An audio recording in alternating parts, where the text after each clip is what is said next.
Hi, hola. Next speaker is Johanna Kasurinen. Hey.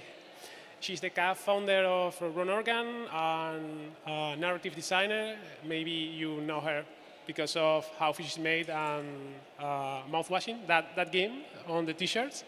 And I will leave you with her. An applause, please.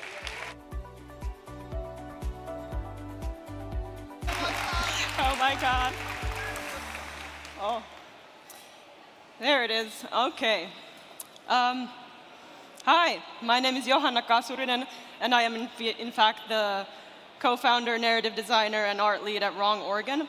So I'm going to be giving a talk today called Unseen and Unsaid, and it's a narrative-focused post-mortem about our horror game, Mouthwashing. Yeah, so Mouthwashing, it was released in 2024. It's a narrative-driven horror game. It takes about 2.5 hours to beat. So to give you the sort of basics, Mouthwashing tells the story of a shipwrecked crew of the space freighter Tulpar that has a cargo full of nothing but mouthwash. It explores the character dynamics between the survivors of the crash as their mental states become increasingly strained over the months that they are stuck without hope of rescue. Now, just as a warning, I'm going to be discussing plot details of the game during this talk, so this is your spoiler warning. So here's the basic kind of stuff that I want to go over. I'm going to keep it pretty casual.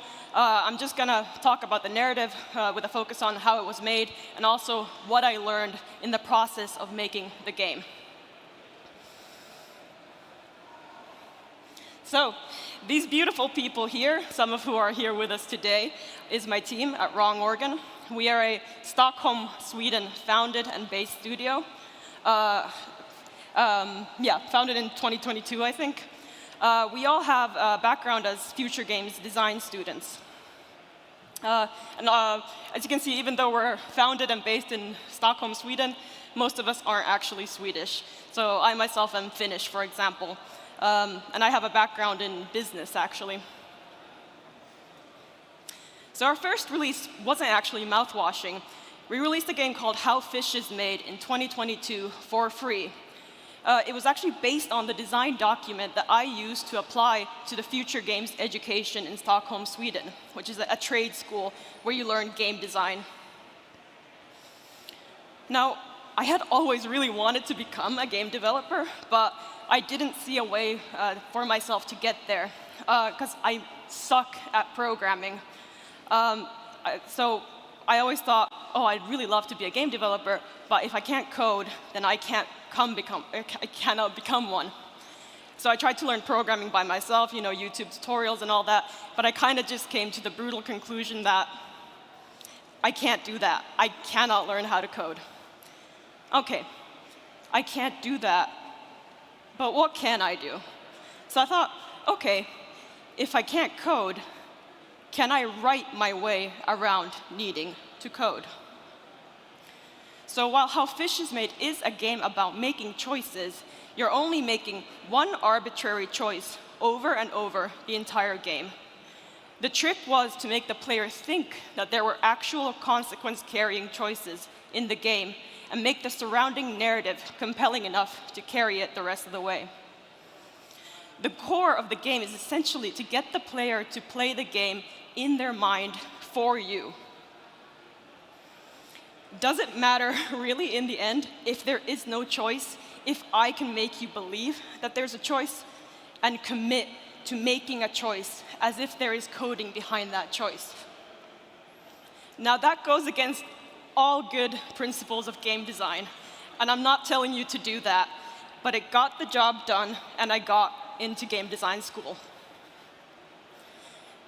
So then during school, I ended up meeting Jeffrey, who is here with us today, our programmer and gameplay designer, as well as Martin, who is our sound designer and composer currently.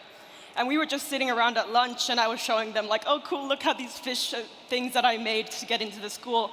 And Jeffrey said, why don't we finish that game? Cool, let's do it. And we ended up releasing it. and it did pretty well. Now, I have to say that these numbers are post-mouthwashing numbers, but we got like 1,000 reviews on Steam, and we were over the moon. We were real game developers now. So we thought, we have a strong team here, we have something. Let's make another game while we're still at school. So we did. We got together, we had a great idea, we got a bunch more people in, they saw how Fish is Made had done pretty well, everyone was super excited, and we were like, okay, team, let's get to it. So here you can see some pictures from that project. So narratively, I was excited to write a more classical action-adventure story with like defined human characters. Like, I love all the surreal, esoteric stuff that was in How Fish is Made, but this is the kind of writing that I was really wanting to go towards.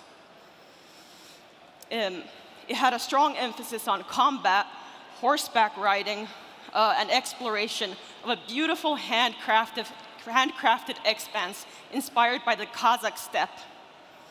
And a lot of really great work was put into this thing for like well over 6 months.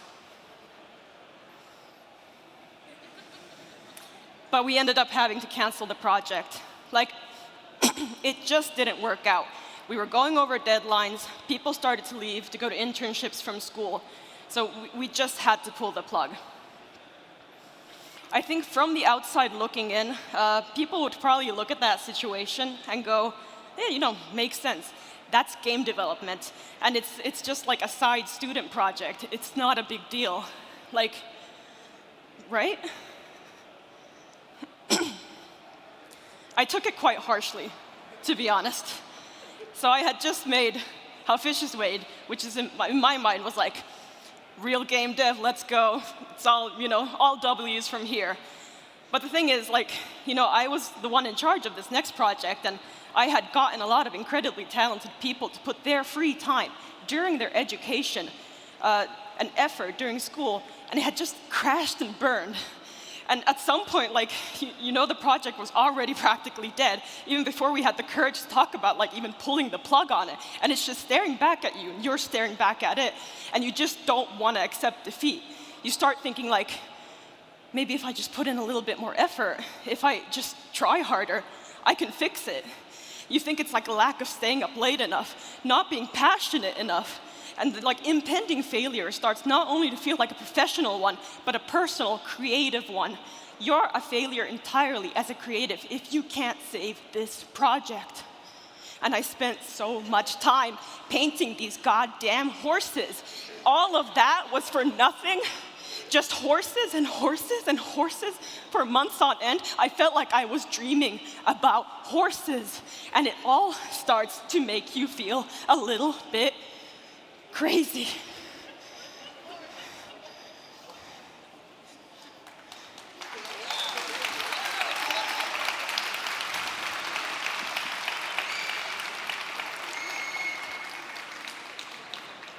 Okay, so Mouthwashing was directly inspired by the previous project failing and the negative emotions that I had to go through after that fact. It really became like I have to write my way through this thing. Okay, so let's actually talk about the development of Mouthwashing and how it started. There he is again. So at this point in time, we'd also decided with the current team of Wrong Organ that we were going to start a company, and we had to hit the ground running. We had just graduated, and immediately we were on a time limit to get the game out. So the overall idea for Mouthwashing came together really quickly, actually, because it kind of just came to me as this whole living beast, right? So I pitched the game to the rest of the team, and we decided that this would be the project that we would pursue as our first game. And this is the actual PowerPoint presentation that I brought to them to pitch the game. You can actually see the general plot details. That was the first drawing I drew of Curly. And it was even called Mouthwashing at that point already, but the sort of tagline I had for it was Space Twin Peaks. So with that being said, I think we have a lot of what I would say really overt inspirations for the game. I think overall, Mouthwashing is a game that kind of wears its inspirations on its sleeve pretty heavily. But since we're talking about narrative today, by far the most impactful one was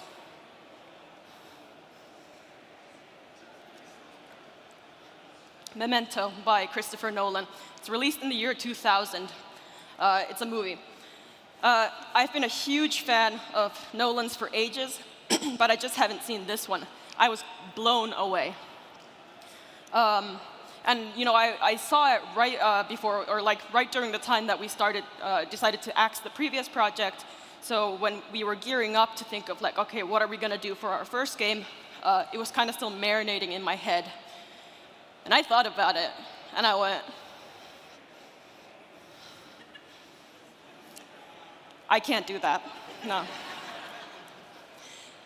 It's too complex. And I like to think I'm pretty realistic about the level of my writing, and I was not going to get myself into another project that could prove too difficult anytime soon.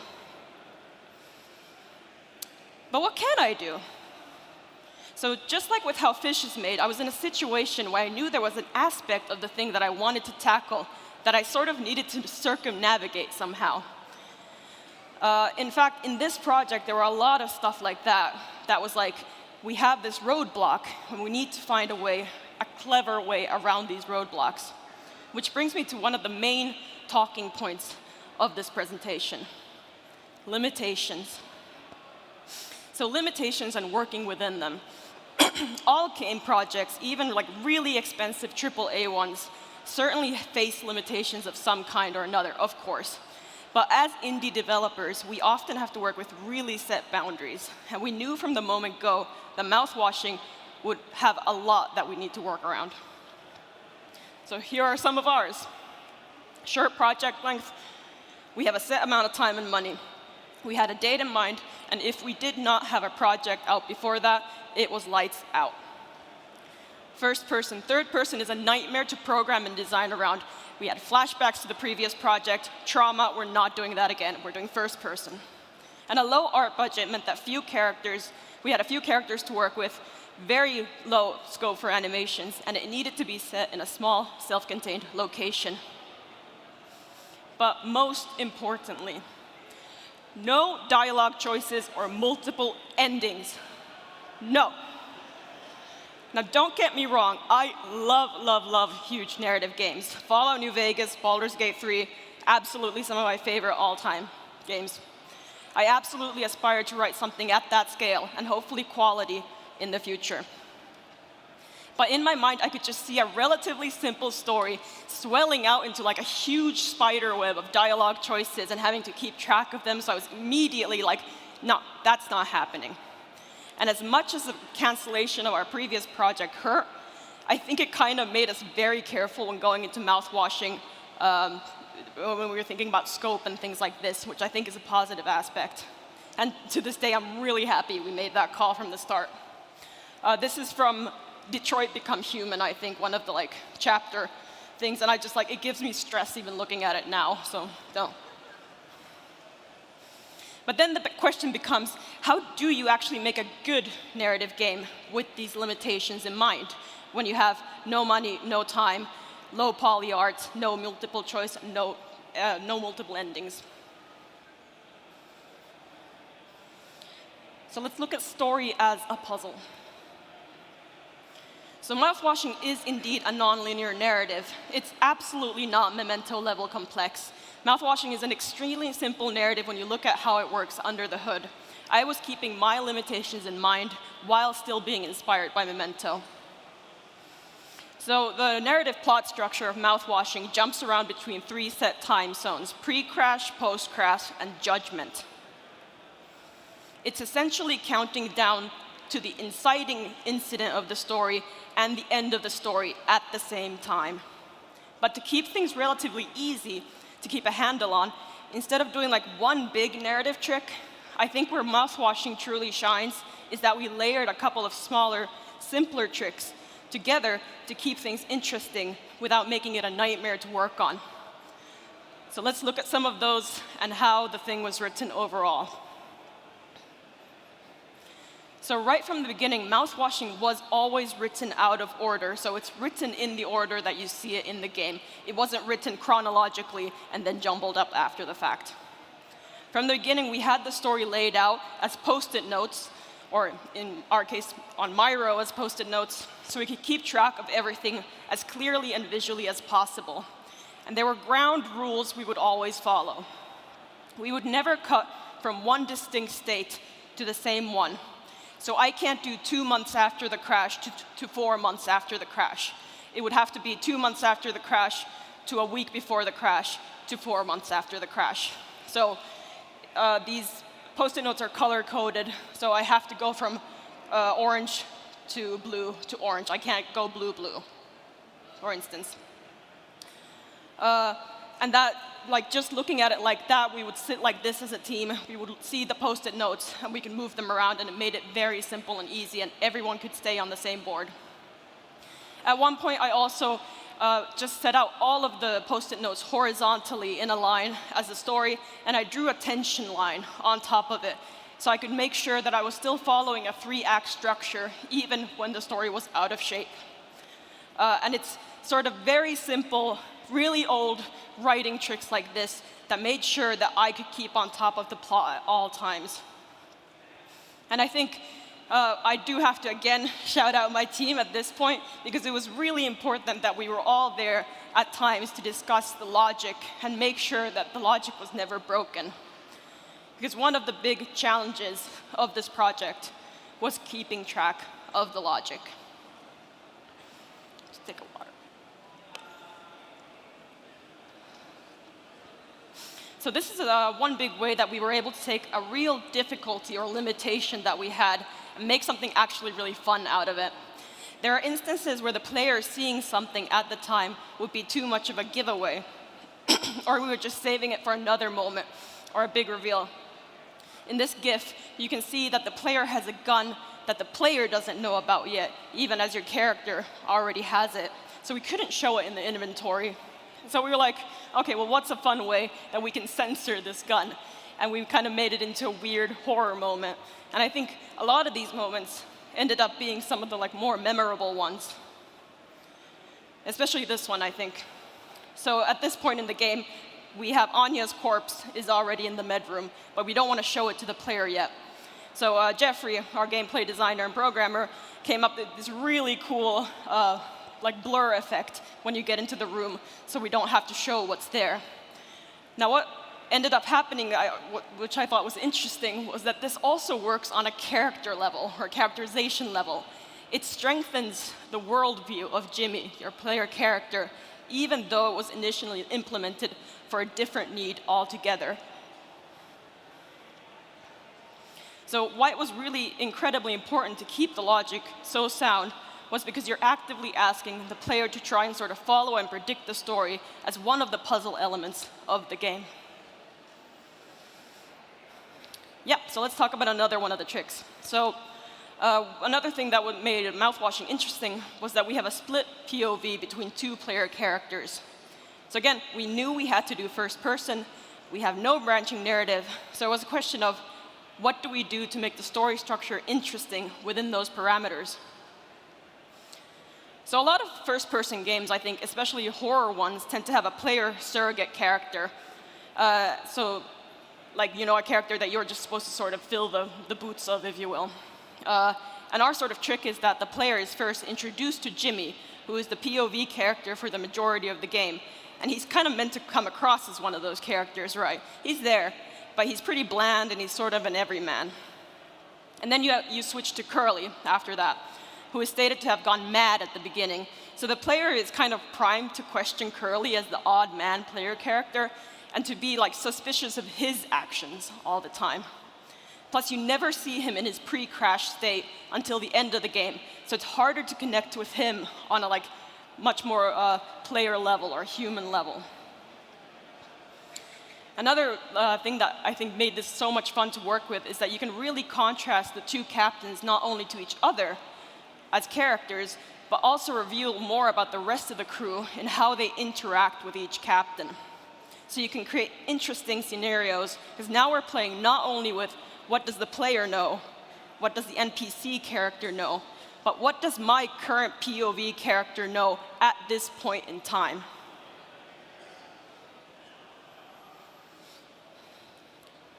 And then the game starts asserting Jimmy more and more. He's not a passive point of view character. He is the driving force of the story. You go from playing as, well, what would I do if I was in this position as this character? And maybe at that point you're feeling kind of let down because you're not given more freedom to assert your own choices.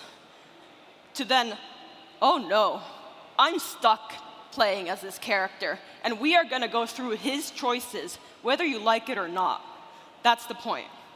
It almost works as a sort of reveal in and of itself. So for the rest of the cast overall, we had a very small number of characters to work with. Again, not only because the art budget was, made that a necessity, but because I wanted to make sure that I could stay kind of on top of the plot easy. And again, I think it worked out in our favor in the end. I designed the characters to be really tropey, so I could establish a baseline really fast before developing them more within the narrative. They're all based off of horror movie characters, and I want you to be able to take one look at them and go, okay, I get the vibe, lazy intern, angry mechanic, nervous nurse, done. We've set up characters, now we can make them more three-dimensional. And this is a necessity, especially in Mouthwashing, because Mouthwashing is obviously a dialogue-based story game. But when you don't have choices, and especially when you don't have voice acting, you can only get away with so much of the characters just talking at you. We are constantly having to make sure that we cut down dialogue as much as possible, even for a narrative game. And I think being really kind of brutal at that was one of the reasons that the game turned out so well. There was one play test that we did, quite close to release, and we were all sitting there, and we had one of our friends come and play the game blind, and I hadn't cut down some of the conversations, and it was quiet in the room, and you could just hear him clicking through the conversation, and it just kept going and going and going, and I was sitting there cringing so hard. But you needed moments like that to go, okay, now let's kill some darlings, let's get the word count down. And this is kind of where I want to talk about how this time jumping aspect of the game really ended up also working for the narrative structure of Mouthwashing. So because of these time skips that we're doing and this sort of very stark fade effects we're doing from one state to another, from one time to another, the game essentially has a noticeable editing style, much more akin to a film than a game. And remember how I said that How Fish is Made worked partly because the game is essentially played by the player in their own head. These really harsh cuts between sometimes really long periods of time led to a few similar positive elements. It engages the player with the surroundings. They'll go looking around for what's changed between each cut. So that's our entire playable area for the game. You're maximizing the use of a really, really small playable area just by changing the set dressing and lighting and all of that. We made sure to have really distinct time zone, each time zone look as distinct as possible, and while using the same base. And also, if you're doing a horror game, it's a really great way to get some scares in. You're constantly asking the player to retread the same ground that they've tread before, but now you can throw into something a little bit different each time and keep them on their toes. And most importantly, because you're asking the player to engage with the story like a puzzle and presenting them with these sometimes months-long time skips, they'll fill in a lot of the scenes in the game in their head, like they were doing for the choices in How Fish is Made. So I don't have to explicitly show even some of the most pivotal scenes in the game. I just have to give enough information, enough pieces for the player to be able to follow along. And I think a lot of games underestimate how well your player will follow along to subtle cues. They will pick up on it. It works even if you do it out of order, because there's a lot of fun tension that you can create by showing the ultimate outcome of an event first, and then pulling the player back to an earlier point in the chain of events that led up to it. And what I actually learned is that a lot of the time, the character moments that get you to the final plot point are much more rewarding to the player than the actual plot point. So I have 2 examples of instances where we did this. And if we talk about Swansea, who's the second row there, so you have the inciting incident, you've given him this mixed drink, but then directly after that, pretty soon, we show the result of that plot line. He has 2 bullet holes in his head, and you have not had this conflict with this character yet. I've essentially spoiled the ending of this narrative thread, but I've also created tension, and it's not shooting him. That's the thing that the player wants to get to. It's the character moment he has right before that. The reward is character, not plot. In that sense, Mouthwashing is as much a game about the parts of the narrative that you do experience as a player, as well as the ones that you don't. I think it's given a really short game, like Mouthwashing, a little more lasting power, because there's elements to the story that people can chew on a little, even after they've completed the game. So that's sort of all I have to say about the technical side of writing Mouthwashing. Just to end with, I wanted to talk a little bit here about some of the aspects I've thought a lot about now that the game has been out for a while. So while we were still in the middle of development, it was, unsurprisingly, taking longer than expected. The longer it was taking to finish, the less likely it would be that we could recoup on the project. So what had started out as, let's get a small, weird narrative game out so we can have something other than a free project under our belts, started growing into, okay, this thing needs to break even. To eventually, even if it doesn't break even, maybe a few good reviews could get us to another round of funding, maybe.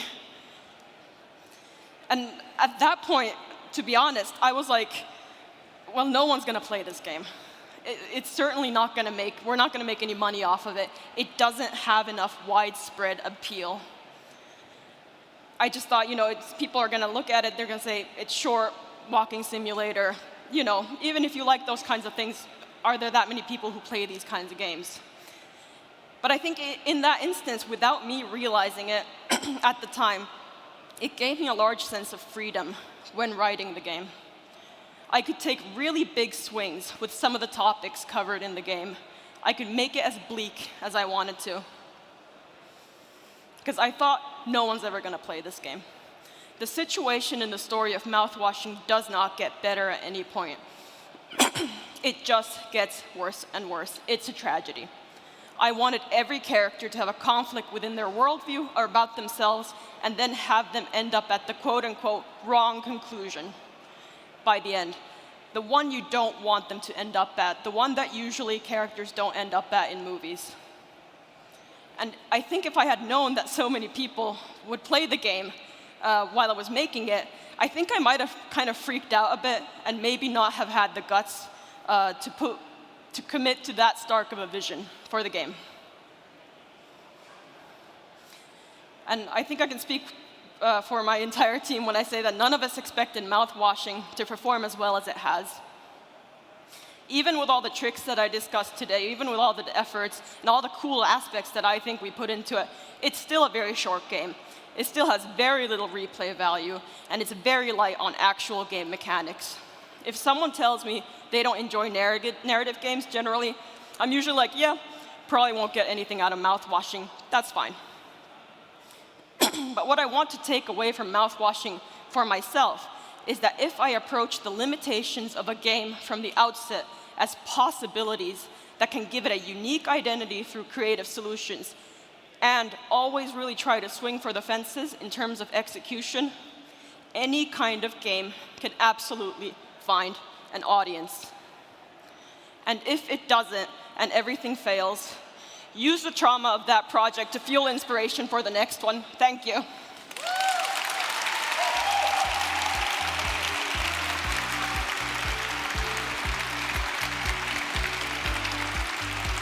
I get off? Should I get off?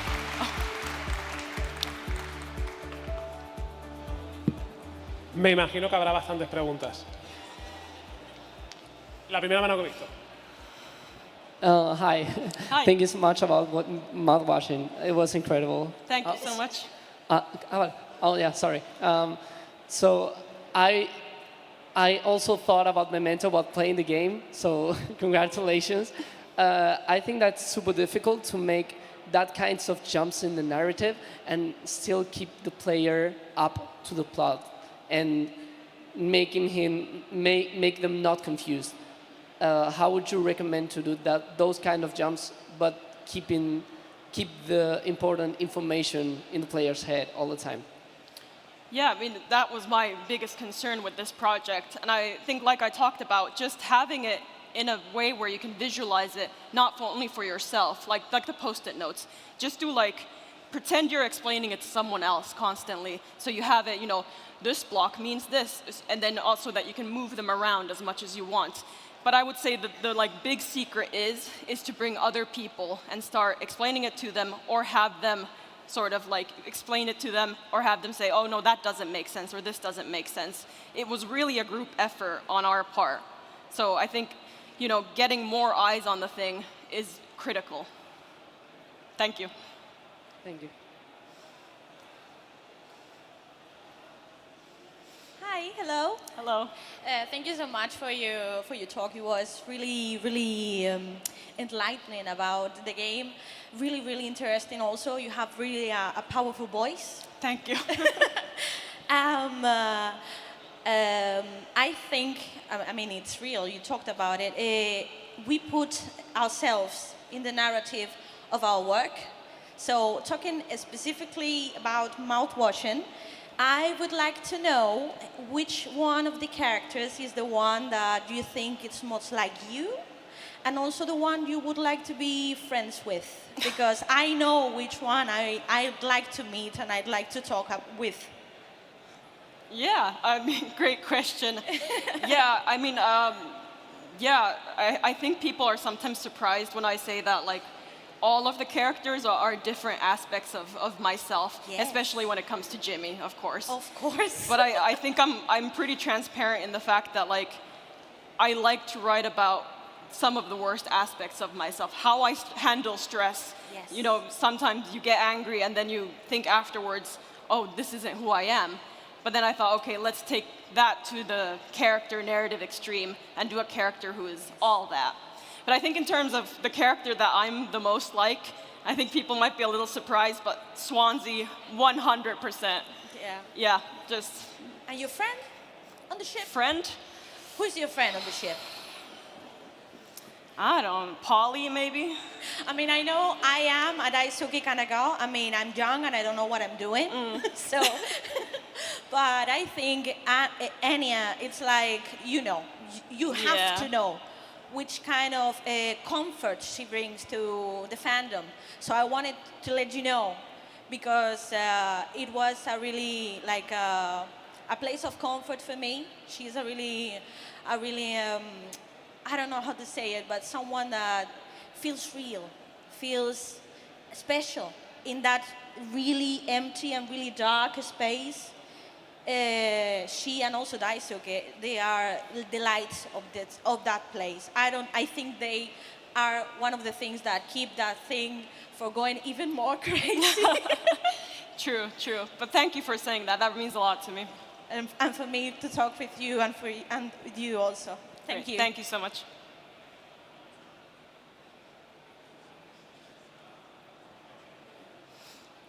Hi. Hey. First of all, thank you for writing this absolute masterpiece. Thank you. And also, thanks for being the cause of so many amazing video essays on YouTube, because they are literally bring me life.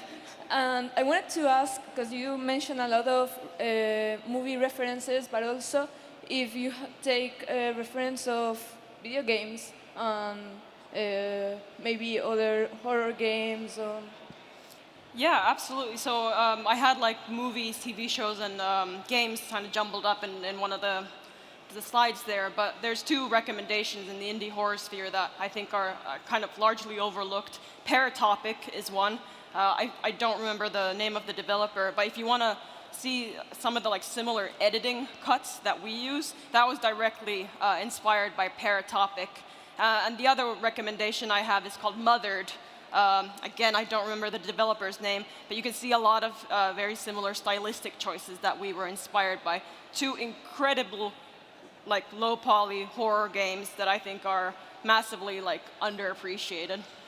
Okay, thanks for the Thank you. recommendation. Thank you for the talk. I have like quite a very strange question, but from your talk, I get the idea that most of you guys were juniors or mids. So my kind of question is, do you guys have any senior talent or senior help when developing, especially the narrative part? Because my first impression of them playing is that senior talent was involved into it, since it was that good. So if you can just share some of the Yeah, process. no, we were entirely a student team. So the first script that I wrote was How Fish is Made, and the second script that I wrote was Mouthwashing. And then the rest of our development team, we were all literally students studying when we created How Fish is Made, and then right after we graduated, we did Mouthwashing. And like, I think it's impressive for me, but I had a career before. I used to work in marketing, and then some of my coworkers are 10 years younger than me, and they're doing this, and I'm just like, you guys, oh, it's terrible. It's terrible how talented some people are. Thank you for answering the question. Thank you so much.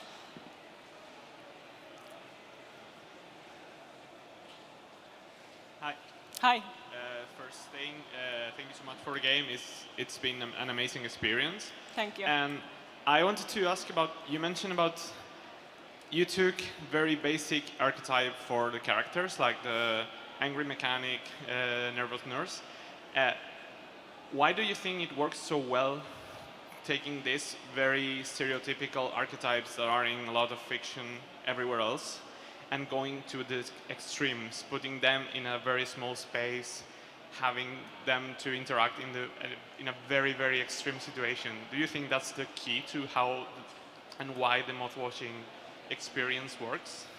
Yeah, I think that's a great question. I think it sort of comes back to mouthwashing as a whole, as a product, because if you look at this, if you don't know anything about mouthwashing and you look at the Steam page, I think you can really assume that it's going to be this like jump scare, ooh, spooky looking man with bandages type of game. Like I see some YouTubers play it and they have a heart rate monitor on, and I'm kind of like, it's not that kind of game. So you're doing kind of the same thing with the characters. You're presenting them and being like, look at these goofy characters, and oh, they're so like, you know, tropey and stuff. If they were actually tropey, they would stay like that, or you would, the entirety of the narrative would lead them to that trope. But if you're starting with the trope and you immediately start subverting it, I think that's what makes it work. That's sort of like my view on it. Thank you very much. Thank you.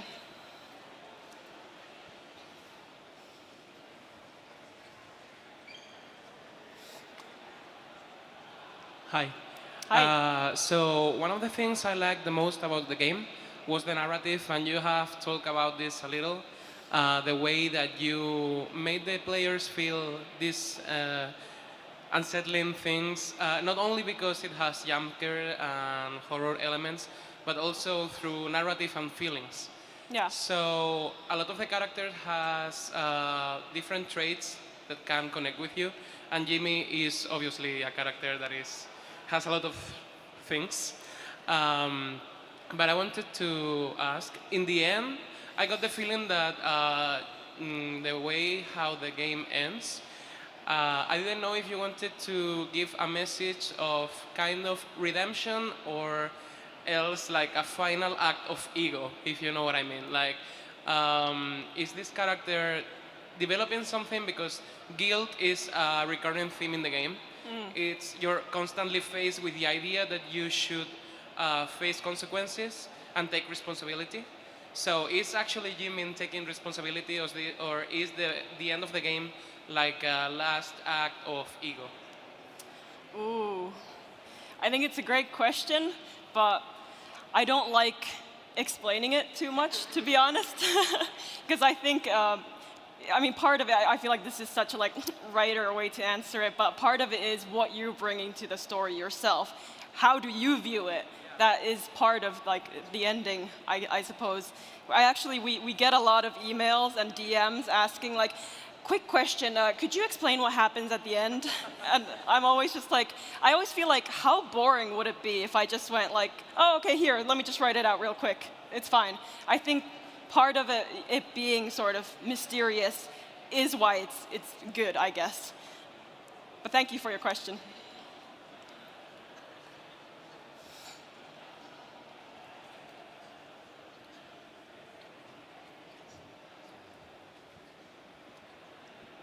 Hello.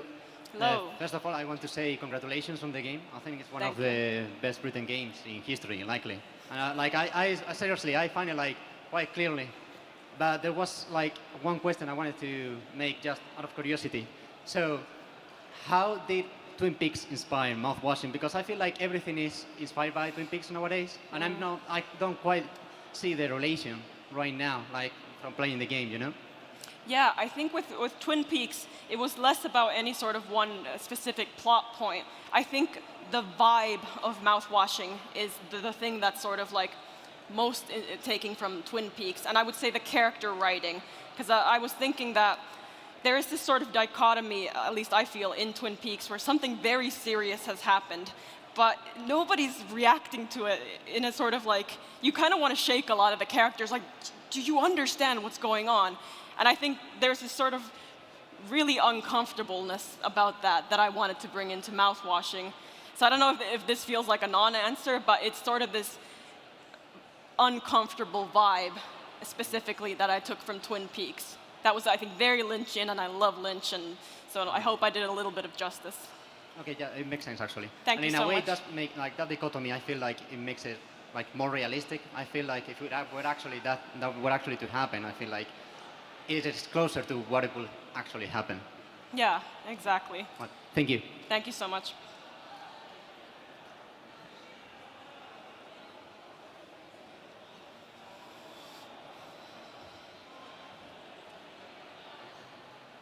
Hi. Hello. First of all, thank you for the talk. It was really good. Thank you. I really like the insight behind the process. And I wanted to ask about how did you go about designing the gameplay aspects of the game? Because we have like a lot of gameplay sections with the narrative in mind, and how did you go about like making it enforce the themes of the game? What you can do is bring the microphone over here to Jeffrey. He can answer the question. I had nothing to do practically with the gameplay stuff. Sorry, wait, I don't. Yeah, okay. The question was, how did you design the gameplay for Mouthwashing? Oh, okay. Yeah. Yeah, sure, man, I'll stand up. Hello, I'm Jeffrey. I'm our gameplay designer. So this kind of goes over me. Yeah! Yeah, no, Moutwashing gameplay was really weird, because it is like, same with how Fish is made. It's like, you're the gameplay designer on a game that explicitly has like no gameplay. And it's a little strange, because Mouthwashing has bits of it that come in near the end, but that's not really where the meat of it is. Those are kind of just like spices of variety. I think a lot of it was just about like finding a set of mechanics that was limited enough that we could like do pretty much anything with them. Because almost every scene in the script has an entirely different like bespoke need to it that has nothing to do with any other scene on a gameplay level. So it was really like we just took like a super basic like survival horror, like you can walk up, you can click on things, you can interact with them, add them to your inventory, and use them to open doors and stuff. And that's our kind of baseline, and everything was about just making like a technical structure to make as many variations of that as possible across the whole project, and trying to add just as much kind of like juice into it as possible, because we have very little like animation was so restricted in Mouthwashing, especially in early development. So we had to find like procedural solutions for almost all of these problems. And I am not trying to take over this talk, but yeah, no, it's there's a lot of kind of nuance to it over the course of development, but like it was in general just about creating like a framework that could support the narrative, and evaluating every gameplay decision is like, how do we effectively just take a scene, and especially the like emotional goal of the scene, and apply it into gameplay mechanics. There was almost never like a mechanical goal for a scene before there was a story beat that we had kind of a cinematic vision for what it would feel like.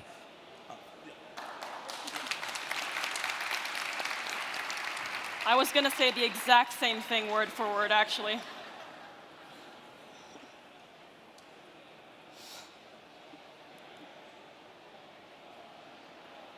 Hola.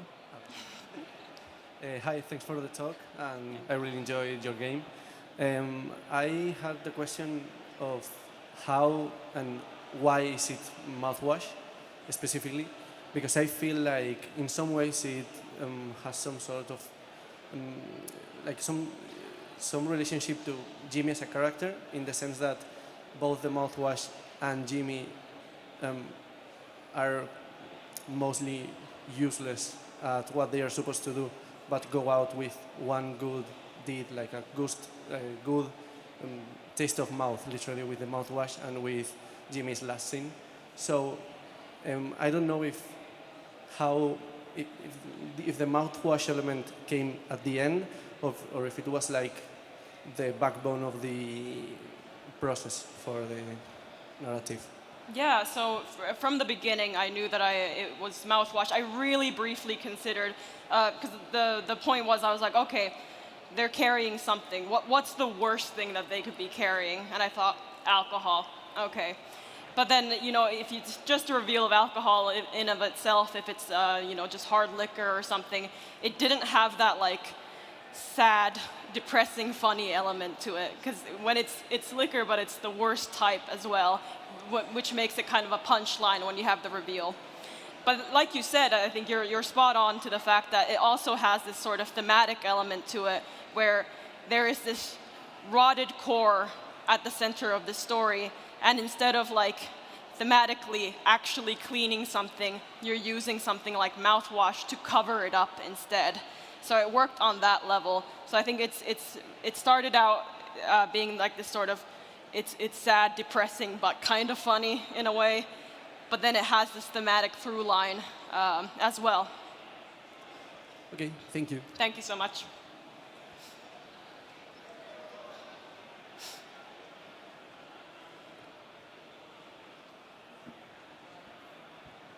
Hello. Hey. I hope you are having a great time here. I'm glad the talk is over. I was so nervous. It was fantastic, really. Thank you so much. I was thinking about the speech that Swanson gives tied in the chair. I was hoping that you give us a thought of the speech, or what you thought about it, or what your experiences of it for the speech. Yeah, I mean, I think like we had the previous asker asking me like which character do I relate to the most, and Swansea is that character. I think whenever Swansea talks, he talks a lot in the way that I do, and I think there's a couple of moments in the game where I feel like it's not Swansea talking, it's me talking as Swansea, and I think I've faced moments like that in my life where it feels like you make all the right decisions, and you feel like you're supposed to be rewarded for those, even though that's not true, that's not how it goes. You can make all the right decisions and everything can still fall flat.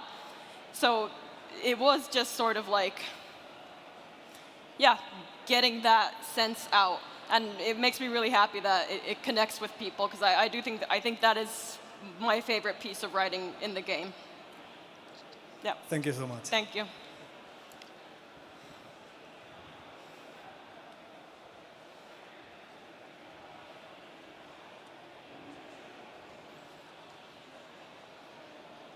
Hi. Hey. I wanted to ask about what was your approach to looking for a publisher for this game, because as you said, this is quite an unusual game, and it seems like a risky bet for a publisher. So I was curious about how did you approach that? Did you have a pitch? Did you have a prototype? What was your strategy for that? Ooh, I feel like this would be a question for our producer, maybe. If you want to give do you want to, Kai? I'm not going to put you on the spot. Okay, I do put you on the spot. So this is our producer, Kai Moore. Hi. Yeah, so like in terms of how a publisher like assesses a game like Mouthwashing, it's hard for me to really speak on that. I would forward this then to our publisher, who was also watching, but he's gone now, so I can't do that. But in terms of kind of how we picked our publisher. Yes, there was a pitch involved. We kind of went through what Mouthwashing was, and they had seen the game perform and kind of what it was through a Next Fest that we participated in. And then kind of from that, we did our own kind of evaluation of like, okay, like who is this publisher? What's their other roster look like? And we evaluated them based off of that premise, and they were a really good fit for us. They had some other cool games in the space, and we kind of felt like Mouthwashing would fit alongside that roster really well. And they seemed like really cool folks. So that's how we did it. Thank you, Kai. You're welcome.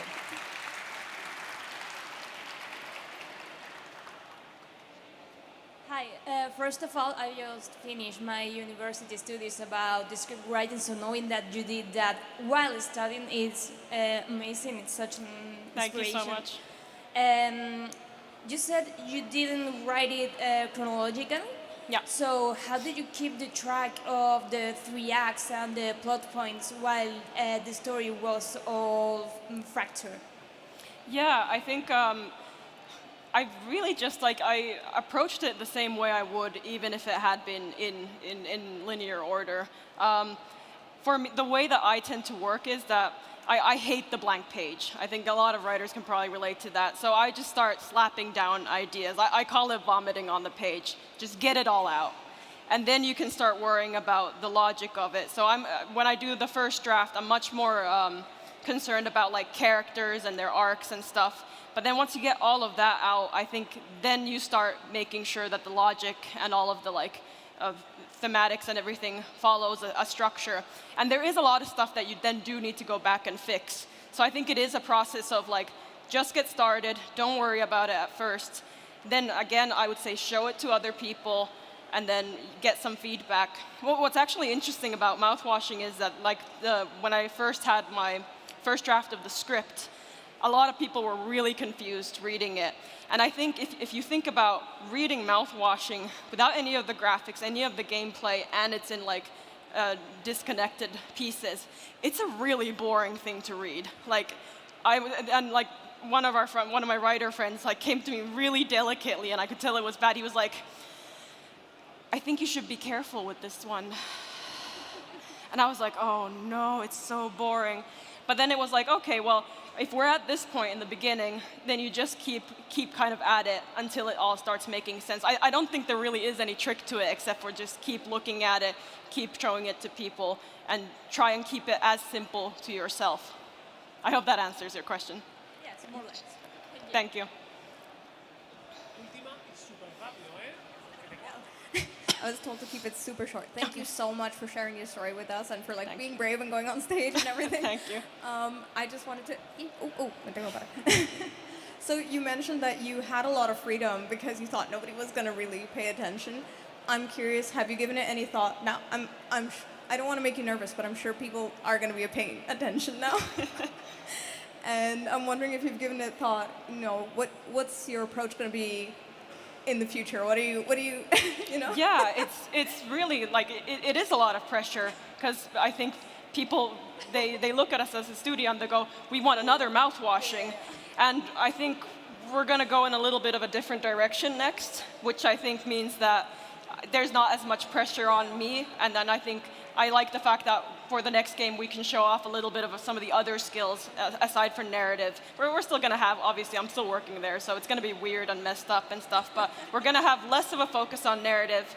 But I think in general, like I said in the talk, it's for me right now, I just want to get to a place, and I'm trying to actively tell myself, like I have told you today, that the pressure will always be there. The failure pressure, the pressure to meet expectations. So what I'm trying to take away as well from making Mouthwashing is not to try and break down over it every single time. So I'm working on it, but I think it's just something that maybe you learn while doing it. Thank you so much, Thank and I you. think we're all really looking forward to seeing what you all do next. Thank you. Please look forward to it. That was the last one. So if you can, Great. if you want to Thank wrap it you up. so much.